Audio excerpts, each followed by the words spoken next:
الحمد لله الذي بدأ بالنعم قبل استحقاقها وخص من شاء بمعرفة الأسماء وأذواقها وصلى الله تعالى على سيدنا محمد المتحلى بتيجان الكرامات وأطواقها وعلى آله وأصحابه الذين قامت الملة العوجاء بهم وراجت أسواقها.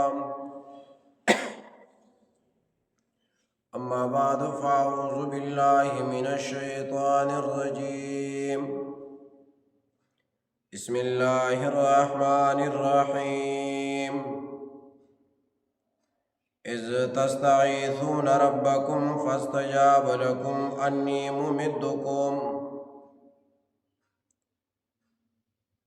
ممدكم بألف من الملائكة مردفين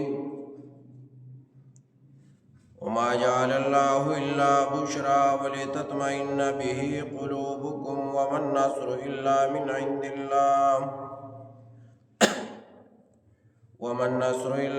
عند الله إن الله عزيز حكيم. عزت مند مسلمانان اوریدن کو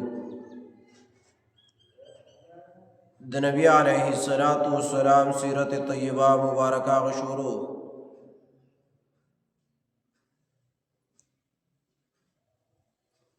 مخ کی جمعونا واقعات غزوہ بدر را روانه ده.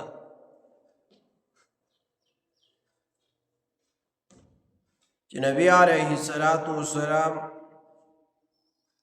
اور صحابہ کرام د جنگ د پاره وتی میدان د بدر دا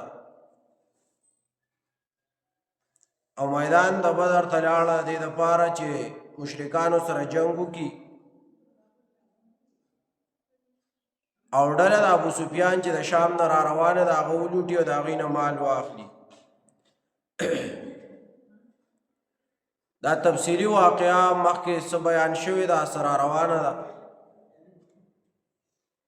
دې ځای پورې خبر را رسېدلې وه چې نبی علیه السلام او صحابه کرامو جنگ شروع کو صفونو باندې ودرېدو او جهاد شروع دی. څه صحابه کرام هغه زخمی شوي دي او څه کافر هغه قتل شوي دي. دغه جنگ کې جنگ بدر کې ملائکوم شرکت کړو. زر ملائک راغلی او د 3000 او د 5000 هغه الله زیری ورکړي چې دا برازي کې چرته دا مقابل نور ډالې راغلي. دا خبر ځان سره یاد کا چې کله جنگونه شوي دي او ملائک هغه ته راغلي دي نو جنگ بدر کې ملائک راغلي دي او د مسلمانانو د امداد د پاره. بل جنگ حنین کې ملائک راغلي دي د مسلمانانو امداد د پاره. غزوه خندق کې راغلي دي ملائک د مسلمانانو د امداد او د مرستې د پاره. دا جنگ حنین او یا غزوه خندق یا غزوه احزاب، غزوه خندق او غزوه احزاب دا یو جنگ دی او جنگ حنین دا جدا دی. دې دواړو جنگونو تم ملائکو حاضری کړي، د ملائک راغلي دي، الله را لېږلي. خو په دې دواړو کې جنگ نه دی شوی، دا صرف د تسلی د پاره راغلي. او په جنگ بدر کې الله تبارک وتعالی ملائک را لېږلي دي، خو زرو ملائکو جنگ کړی دی. زر ملائک دا جنگېدلي دي او د مسلمانانو سره مرسته کړې ده. د سکول په کتاب کې په MCQs کې دا راځي چې آیا کوم جنگونو ته ملائکو حاضری کړې ده او په کوم جنگ کې چې دی نو هغه ملائک جنگېدلي دي. نو چې تا ته لیکلي چې کم مرکه کې ملائک هغه جنګېدلي دي، نو هغوی بیا چا حص ورکوي؟ جنگ حنین، غزوه خندق او جنگ بدر. چې تا ته بیا دا پته چې جنگ حنین کې او غزوه خندق کې ملائکو حاضري کړې ده خو جنگ نه دی کړی، او چې تا ته دا پته بیا چې جنگ بدر کې ملائک راغلي دي خو جنګېدلي دي. بل دیش کې داسې راځي چې جنگ بدر ته ملائک راغلي دي، لکه قرآن کریم سورہ انفال او سورہ آل عمران کی ذکر کوي. سورہ انفال کی وی چې زر ملائک راغلي دي، سورہ آل عمران په اول کې وی چې 3000 ملائک راغلي دي، بیا بل ځای کې وی چې 15000 راغلي. نو تا ته MCQs کې داسې راتلی شي چې جنگ بدر ته ملائک راغلي دي، د آیاتونو حواله ورکړي، زر دي، 3000 دي، 15000 دي. په جنگ بدر کې څومره ملائک جنګېدلي چې تا ته بیا دا یاد دي چې دا 3000 او دا 15000 الله را لېږلي نه، صرف زیری ورکړی او زر ملائک په میدان د بدر کې جنګېدلي. دا رسول په کتابونو کې په ډیشونو کې راځي. نو الله ملائک د جنگ د پار را لېږلي، جهاد شروع دی. صحابه کرام لګیا دي جنگ کوي. جنگ بدر کې نبی علیہ السلام ترغیب ورکوي مسلمانانو له، صحابه کرامو له، چې تاسو جنگ وکړئ. نبی علیہ السلام د پاره یو خیمه تیاره شوې وه، نبی علیہ السلام هغې کې ناست و، د هغې نه راووتو، صحابه کرامو ته د جهاد ترغیب ورکوي. نبی علیہ السلام فرمایي چې چا په دې جهاد کې حصه واخیسته، چا جنګ وکړو، نو نبی علیہ السلام وایي زما دې په هغه رب باندې قسمي چې د هغه په اختیار کې زما ساه او زما وجود دی، زما جان د هغه په اختیار کې دی، زما ساه د هغه په اختیار کې دی. چې کوم سړی د الله په لار کې جهاد وکړي، د صبر او د تحمل سره، اخلاص سره جهاد وکړي، صدق نیت سره جهاد وکړي، د کافر په مقابله کې وجنګېږي، ځان په میدان جهاد کې شهید کی، نو زما د الله په ذات باندې قسم که دا سړی د الله په لار کې شهید شي، نو دی به خامخا جنت ته ځي. چې د الله په لار کې کوم سړی شهید شو، د دې وعده الله کړی دا، او نبی علیه السلام په هغې باندې تصدیق کړی دی او قسم یې خوړلی چې چا د الله د رضا دپاره په صدق نیت سره، په صبر او تحمل سره، په اخلاص سره جهاد وکړو، دی په میدان د جهاد کې شهید شو، دا سړی چې دی جنتی دی، دی به الله جنت ته بوځي. خو سره دې شرایطونه چې دا شرایط دي او ایمان پکې. اوس یو کافر هم مړ کېږي که نه جنګونو کې، دا نه ځي، کې ایمان نشته، یا تنخوا دپاره جنګېږي، یا د ځان ښودنې دپاره جنګېږي، ریا دپاره جنګېږي، دا خلک نه ځي جنت ته نشي. نبی علیه السلام دا شرایط مخکې ویلي چې دا خلک به ځي. په اسلام کې د ټولو نه ګران کار چې په ظاهر کې ښکاري چې د اسلام حکم دی، مسلمانانو ته د دې حکم شوی چې هغه د ټولو نه ګران ښکاري په ټولو احکامو کې، نو هغه جهاد دی. چاته ووایه هلکه حج له نه ځي، عمرې له نه ځي، په منډو ځي، هلکه مونځ نه کوي، په منډه کوي، هلکه روژه نه نیسي. دا پښتون خو هغه پښتون نه دی چې روژه ونه نیسي، هلکه زکات نه ورکوي، په منډه ورکوي، هلکه یو چیله پکې نه لګو، سې روزه نه لګو، 4 میاشتې په منډه کال له د سر ځي. او که تا د مټه ونیو چې جهاد له نه ځو، نو بیا د منافقانو خبرې شروع شي، دا مونږ کې شته. ګوره نبی علیه السلام اعلان وکړو چې جهاد دی. منافقان وایي چې یاره ګوره صاحب لکه خفګان خبره نه ده، خو لکه داسې کار دی چې یو خو دا فصلونه پاخه شوي دي، نو دا فصل چې لو کو بیا به لاړ شو په قلا روان. بل دا دی چې زمونږ دلته اوښې دي او مونږ د روغ کال صبر وکړو، او هغه دا دی چې دی نو بچو راوړو ته نږدې شوي دي لنګېږي به نو اوس ته مونږ د دې ډک پسند نه بولې دا خو هسې زیاتې دی لکه دا منافقانو دا خبرې کوي اوس که ته ما ته وایې چې لکه جهاد څنګه چل دی ته چې یاره چې امامتي پاتې کېږي که نه او دلته کور هم خوشی دی شل خبرې دي د ټولو نه ګران کار په اسلام د اسلام په احکامو کې هغه جهاد دی او د ټولو نه آسان کار هم جهاد دی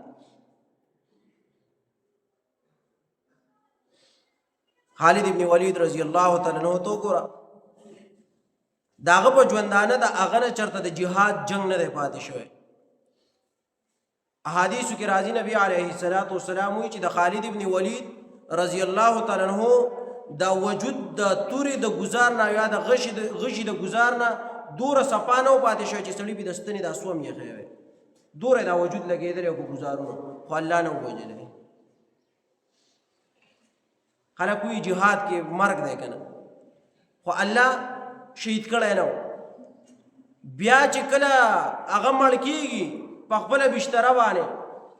نو خالد ابن ولید ځان ته وایي ځان د پاره وایي دا زه ورته نه وایم چې خالده ستا نه خو د خر مرګ هغه خو هغه هم په بشتره او ستا هم په بشتره الله دوره جهادونو کې جنګېدلی هم نه دی شهید کړی جهاد کې به دې شهید کړی و د شهادت دپاره جنګېدو خو شهید شوی نه دی نو جهاد د ټولو نه ګران کار هم دی آسان هم دی بس حدیث کې راځي نبی علیه الصلاۃ والسلام فرمایي چې دا مجاهد چې په ګزار باندې ولګي نو د ده نه الله دا سات داسې وباسي لکه د سړي په خپه کې چې ازغې مات شي د دې نه آسان دی په ده باندې دا تکلیف دور هم نه تېرېږي لکه سړی په لار روان دی یا لو کې ګېډې کوي په پټي کې روان دی خپه کې ازغې لاړ مات شو دې تکلیف یې خو دوره نه وي لکه معمولي نو نبی علیه الصلاۃ والسلام وایي چې د دین هم آسان دی دا مجاهد مرګ او شهادت د ده را تکلیف دور آسان او بل ښکلې خبره پکې دا ده چې مونږ وایو ډېرې خبرې کوو چې په دې باندې سړی جنت ته ځي او په دې ځي او په دې ګناه معاف کېږي او په دې ګناه معاف کېږي لکه مونږ په ظاهرو کې وایو که نه چې کور اودس وکړي په اخلاص سره او په صحیح نیت سره او جومات طرف ته را روان شي نو ستا په عملنامه کې به الله یو نیکي لیکي او یو بدي به درنه کموي او په جنت کې به درجې بلندېږي خو دا د فضایلو خبرې دي دا د فضایلو خبرې نبی علیه الصلاۃ والسلام وایي چې الله داسې فرمایي چې د مجاهد د ګزار سره چې ګزار پې وشو د ده دا وینه چې د ده د زخم نه را روانه ده دا لا د ځمکې ته نه ده رسېدلې د ځمکې او د ده د زخم تر منځه ده الله د ده ټول ګناهونه معاف کړي دې کې شک شوبه نشته دې کې فضایلو خبرې نه دي د مجاهد وینه لا ځمکې ته رسېدلې نه ده چې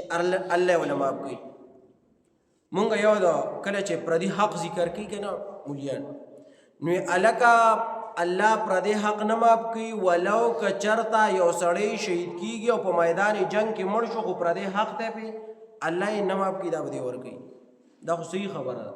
خو کله کله عوض الله ورکوي کله دنیا کې کله آخرت کې یو مجاهد په جنگ کې شهید شوی دی د چا پې حق دی قیامت په ورځ به الله راولي د چا چې په حق دی د نه به تپوس وکړي چې دا سړی صرف مسلمان قدري دا چا چې حق په مجاهد باندې اړولی دی الله به دې تپوس وکړي چې د پلان کې مجاهد ستا په حق دی نو ته یې غواړې که نه یې غواړې که چېرته ده ووایي چې نه یې غواړم ما ورته معاف کړی دی نو الله به دغه مجاهد سره سره دا سړی هم جنت ته بوځي دا الله عوض ورکو آخرت کې که دې سړی ووایي چې نه زه خپل عوض نه معاف کوم مال دې په بدل کې اوس نیکۍ راکړي نو الله به ول د هغې دوچن ورکړي بیا به ول اعمال وزن کړي که چېرته برابر راله جو لاړ به شي جنت ته کې نه شي نو نبی علیه الصلاۃ والسلام د هغې خپل خیمې نه راووتو صحابه کرامو ته د جهاد ترغیب ورکړي صحابه کرام ډېر په جوش او جذبه کې دي میدان بدر کې هغه جنګیږي او جهاد کوي نبی علیه الصلاۃ والسلام دا خبرې کولې یو صحابي دی عمیر بن حمام رضی اللہ تعالی عنہ دے دی سناست ہے نبی علیہ السلام دا تقریر کی خبرہ کی ترغیب اور کی جہاد طرف تو صحابہ کرام نگیا دی میدان دا بدر کی جنگی اور نبی علیہ السلام تقریر کی جو صحابی دی سناست ہے اور دے صحابی پلاس کی کجوری دی دا صحابی چی دے عمیر بن الحمام رضی اللہ تعالی عنہ دی دا کجوری خوری دی دا کجوری خوڑے انتا دا خبر آوری دا دا نبی علیہ السلام چی دا نبی علیہ السلام دا خبر آوری دا نبی علیہ السلام تو ہوئی چی افما بینی و بین ان ادخل الجنت الا ان یقتلنی ہاولائی اید اللہ رسول واہ اوکلو چی زماؤ د جنت په منځ کې صرف دومره فرق دی لکه دومره فاصله ده چې بس زه صرف د کافر د لاسه مړ شم نو زه به جنت ته ځم نبی علیه السلام ورته وایي چې ته صرف د کافر د لاسه میدان جهاد کې مړ شوې ته به جنت ته ځې تا لپاره جنت لازم دا عمیر بن الحمام رضی الله تعالی عنہ کجورو تو کتل کجوري وي دا خورم جویزم کنه خو بیا وی نه وی چې دا کجوري ختموم دي خو ډیر ټیم لګي کجورو خوراک کې ډیر ټیم لګي وی دا کار کوم چې دا غو دنیا کجوري دا پرې دا هغه وګورځولې زم چې جهاد وکم دا کجوري به جنت کې عمیر بن الحمام رضی الله تعالی عنہ پاسه میدان جنگ کی جنگی کی جنگ بدر دے آن تردی پورے چې سیدنا عمیر بن الحمام رضی اللہ تعالی عنہ شہید شو د جنت او د هغه په منځ کې دومره فاصله و چې صرف د کافر د لاسه میدان جنگ کې مړ شي شهید شي هغه خپل وګي او هغه تیاری کجوري پرې خو دی هغه لوګي پرې خو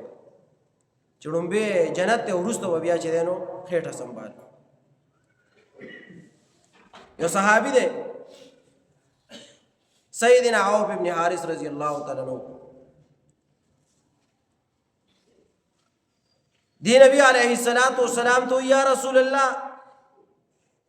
ما یزہق الرب من عبده اے دا اللہ رسولہ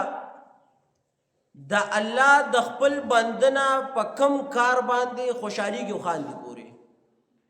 څوک چې د چا پوری خوشاله شي نو خاندي لکه مثال په تور زما بچی را ورسېدو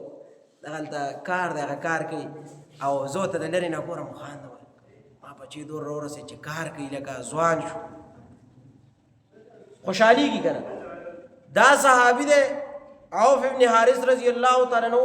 دی نبی علیہ السلام تو وی چې هغه کم کار دی چې الله په خپل بنده پورې خاندي او خوشحالیږي وته نبی علیہ السلام ورته چې بس دغه یو کار دی چې سړی میدان د جهاد ته لاړ شي خو بغیر د جنگ د کپړو د جنگ دپاره کپړي که نه لکه اوس مثال په طور نن سبا د جنگ دپاره هغه ټوپی ده هغه سینې دپاره سیزه چې شاته سیزه چې بوټان دي هغه ټول اوزار دی د پوره حساب یې د جنگ دپاره پخوا زمانه کې به د جنگ دپاره جامې زغرې وې ډالونه به دا به ځان دپاره جامه ګرځولې وه د جهاد په میدان کې چې جنگ به یې کو نو نبی علیه السلام ورته وایي چې یو کار دی چې دا وکړي نو ستا رب به ستا دپاره خاندي چې زما بنده څومره په بهادرۍ باندې کار کوي او خوشحالېږي بله نو هغه ورته دا کار د عوف بن حارث رضی الله تعالی عنہ دی ناست میدان د جنگ کې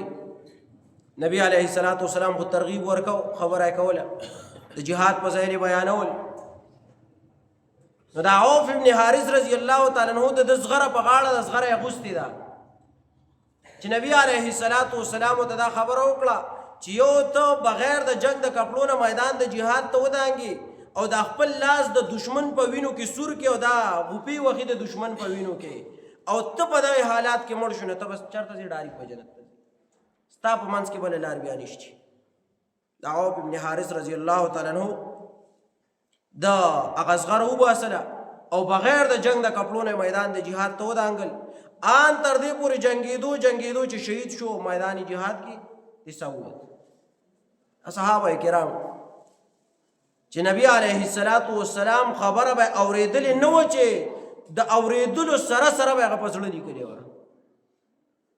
دا میدان د جهاد دی، صحابه کرام لګیا دي، جنګېږي او دشمن سره اړم دي. صحابه کرام 350 کسان دي، 300 او دا دشمنان چې 950 یا 1000 کسان دي او میدان د جهاد کې لګیا دي، جنګ کوي. دې کې مخکې صرف یو صحابي هغه زخمی شوی دی او 3 کافر چې دی هغه مردار شوي دي. یو چې دی نو عتبه، شیبه، ولید، دا چې دی نو مردار شوي. او دې طرف ته سیدنا عبیده ابن الحارث، سیدنا حمزه رضی الله تعالی عنہ او سیدنا علی رضی الله تعالی عنہ، دا 3 واړو په دې کې یو صرف زخمی شوی دی او دا زخم نه بیا شهادت نصیب شوی. په دې دوران کې دا ابو جهل ډېر خطرناک سړی و، ډېر ورانکار جهل پکې ډېر سیوا و.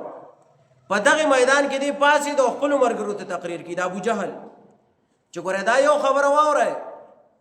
دا مخې ته چې دا 3 کسان زمونږ مړه دي، نو ګوره دا د دې د لاسه نه دي مړه چې دا مسلمانان زورور دي، دا د دې د لاسه مړه دي چې دوی په دې جنګ کې تعدي کړې ده، دا د اعتدای د وجې مړه دي. نو تاسو به وروسته کېږئ نه، ګوره جهاد جنګ به کوو، مسلمان به وجنو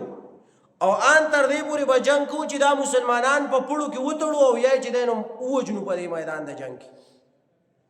دی تقریر وکړو خپلو ملګرو ته. اوس په دغه ځای کې د ابو جهل ولاړ دی لا تقریر کوي، د دغه تقریر په دوران کې خیرې وکړې. اخرې سورہ انفال آیات 32 کې الله ذکر کړی دی. دغه ابو جهل وی اللهم ان كان هذا هو الحق من عندك فامطر علينا حجاره من السماء او ائتنا بعذاب اليم. دا جاهل سړی کار دی. ګوره دې سوی دی وی ک چرتا په دې دواړو کې یو ډله حق ای نو الله د په دې بل ډله باندې یا کاڼي راوړو یا په بل عذاب غټ راوړو. دا څنګه وی چې الله ک چرتا په دې کې یو ډله په حق ای نو اغوی له بری ورکاو دی بلی تا سملار وخایا. دیسی نوی جهل به دومره غالب را چې کوئی مونږ په ناحق نو یا ربانی کانی را ورو یا ربانی بل عذاب راولا. دیسی نوی چې الله هدایت رات نصیب کړ. دومره د جهل د وجنه دی ورډوب دی. نبی علیه السلام ته الله حکم وکړو بس کوم خدای لکان او داس کی میلمانه دي مسلم دي ټیپ وخت پورا شوی. نبی علیہ السلام ته الله حکم وکړي دا کسان سیوا دي کنه دی خو 900 کسان دي، یو موټه شګي راواله او دی طرف ته وچنګا نور به سره ځ خپل کار تصریف سبب جوړ شي. نبی علیہ السلام یو موټه شګي راواغسته او هغه طرف ته وچنګل ټول کافر سترګو ته غلاړو الله ولا هغه شکلونه مسح کړه بدل کړه. نبی علیہ السلام تعالی وما رمایت اذ رمایت ولكن الله رما. دا شګه چې تا راواغسته او تا کافرو طرف ته وچنګل نو یو خو دوی لري ولاړو دا رسیدي دوی ته نه بل شګه د لري ځای پورې زم د کانه لري زی شګه نه زی نو دا چې رسولي د کافرو سترګو ته نو دا ما رسولي دي ما د وجلی دي. په دغه جنگ بدر کې اویا تنه کافر مسلمانانو مردار کړي دي او اویا تنه ژوندۍ گرفتار کړي دي او راوستي دي. او په دغه جنگ کې یو غټ سردار دی د کافرو امیہ ابن خلف. دغه امیہ ابن خلف او د ابو جهل لاین دواړه مردار شوي دي په دې جنگ کې. خو د دوی د دې مردارېدو د واقعیت چې دی کنه د امیہ ابن خلف او د ابو جهل دا ډېره زبردست چې په کومه طریقې مردار کړي انتهایی خوند دی پکې او یو وګدي دي ډېرې